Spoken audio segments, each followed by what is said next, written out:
Para sa detalye ng balita, muling pinagtibay ni Pangulong Ferdinand Marcos Jr. ang matibay na ugnayan ng Philippines at Japan matapos batiin ang bagong halal na Prime Minister ng Japan na si Sanei Takaichi.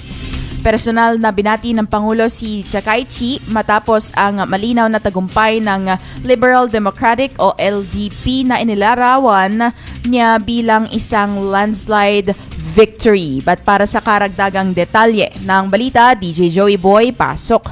GB Balita Express.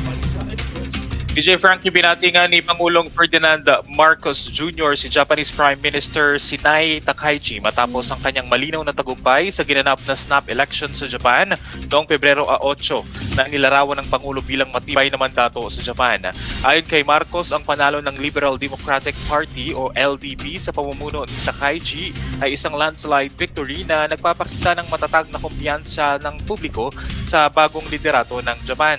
Binigyang diin ng Pangulo na nananatiling malapit na kaibigan at maaasahang katuwang ng Pilipinas ng Japan, lalo na sa usapin ng pagpapanatili ng kapayapaan at katatagan sa rehiyon. Ipinahayag din niya ang pagnanais ng Pilipinas na higit pang palalimin ang ugnayang bilateral at palawakin ang kooperasyon sa iba't ibang larangan sa ilalim ng bagong administrasyon ng Japan.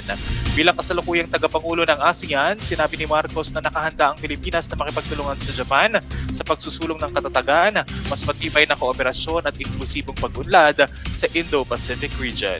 Para sa GB Balita Express, ito si DJ Joey Boy sa GB 99.9, Your Good Vibes.